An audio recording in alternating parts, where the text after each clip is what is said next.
الحمد لله على إحسانه، الشكر له سبحانه على توفيقه وامتنانه، أشهد أن لا إله إلا الله وحده لا شريك له تعظيما لشأنه، وأشهد أن محمدا عبده ورسوله الداعي إلى رضوانه.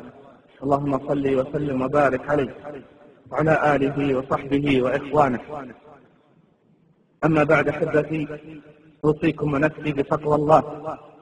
اتقوا الله عباد الله، واتقوا يوما ترجعون فيه إلى الله.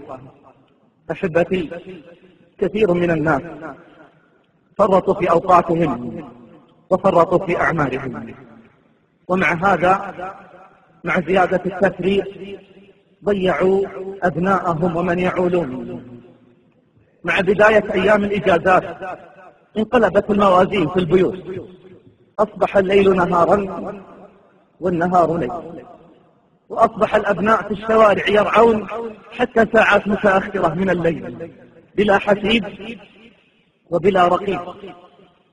اعلم بارك الله فيك إنك إن غفلت عن تربية هؤلاء فإن الشارع يربي، والشاشات والقنوات تربي، وأصحاب السوء يربون، والمخدرات والمسكرات تربي.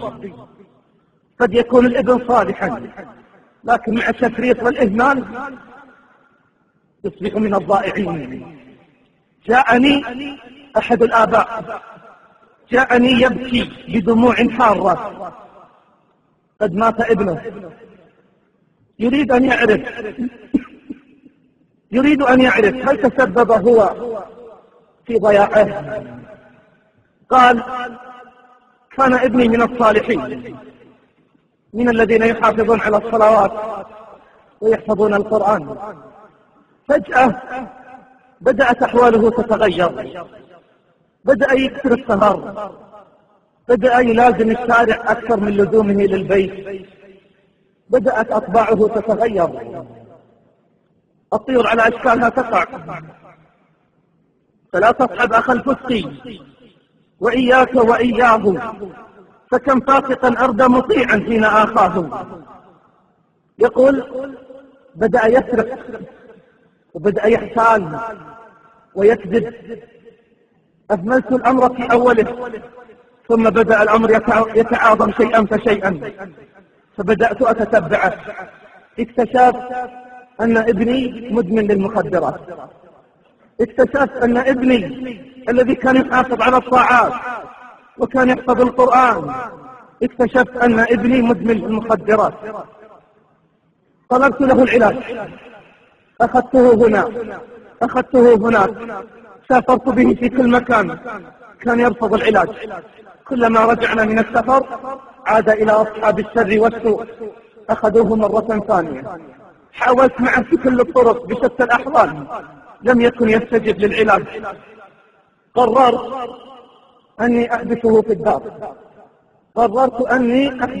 الدار، حبسته في دار فيها دورة مياه أعزكم الله، يأكل ويشرب ولا يغادر المكان. قلت: حتى يقضي الله فيني وفيه أمرا كان مفعولا، حتى يقضي الله فيني وفيه أمرا كان مفعولا. بدأ صياحه يزيد وبدأت شكواه.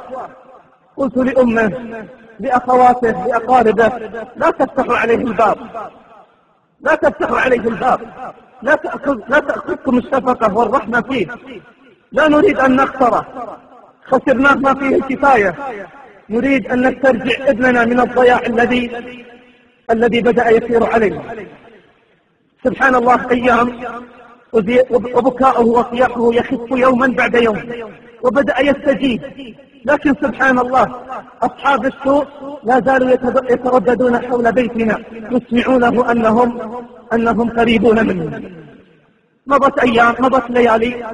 يقول: جاءت جدتنا لزيارتنا، جاءت جدة العيال لزيارتهم، فلما سمع صوتها أخذ يبكي ورفع صوته بالبكاء: ارحميني يا جدة، اسمعيني يا جدة، أنا تبت، أنا انتهيت، أنا كذا، أنا كذا. فرقت الجدة لأمره وفتحت له الباب. من الذي سقطه بعد خروجه؟ التقطه أصحاب المخدرات، خرج معهم. يقول الأب: جئت من وظيفتي في ذلك اليوم، والله يا إخوان وجها لوجه يحكي لي القصة ودموعه على خده. قال: جئت من الوظيفة في ذلك اليوم فرأيت الدار مفتوحة، قلت: أين فلان؟ قالوا لي: جدته فتحت له الباب. قال: كأنه ألقي في روعي أني لن أرى ابني بعدها، استشعرت أني فقدت الابن ولن أراه بعد اليوم. مضى يوم ومضى اليوم الثاني، بحثت عنه في كل مكان، لم يبقى جحر ضب إلا دخلته بحثا عنه في كل مكان، حتى جاء اليوم الثالث تعبت وآيت من وجوده. أين يختبئون؟ أين يذهبون؟ لا أعلم. بعد أيام في ساعة متأخرة من الليل طارق يطرق الباب. قلت: اللهم إني أعوذ بك من طوارق الليل إلا طارق يطرق بخير. فتحت الباب إذا بسيارة الشرطة. قالوا: فلان ابن فلان. قلت: نعم. قال: نريدك في أمر هام، البس ثيابك، نريدك في أمر هام. لبست الثياب وانطلقت معهم. أخذوني إلى مجمع من المجمعات يغلق في تلك الساعات من الليل. أدخلوني بسرية وفي هدوء تام. أخذوني إلى دورات المياه. قالوا لي: تعرف على هذه الجثة. قالوا لي: تعرف على هذه الجثة. نظرت فإذا هو من؟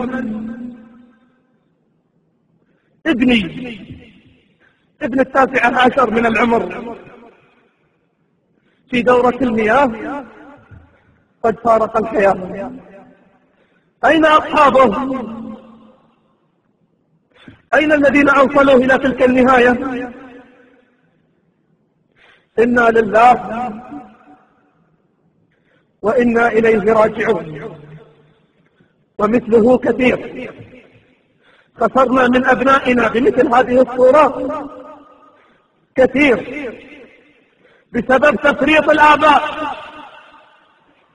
بسبب تضييع البيوت للأمانة وعدم حفظ الأوقات.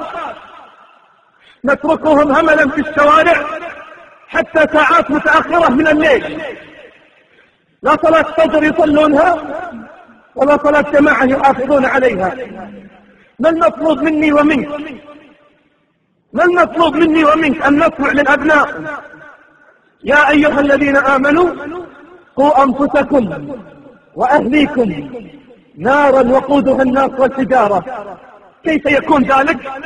نربيهم على فعل الطاعات، نربيهم على ترك الفواحش والمنكرات، نهيئ لهم في البيوت البيئة الصالحة التي يعبد الله فيها، نطهر البيوت من الفواحش والمنكرات. أزيدك من الشعر بيتا حتى تسمع مقدار المأساة. بالأمس القريب جاءني رجل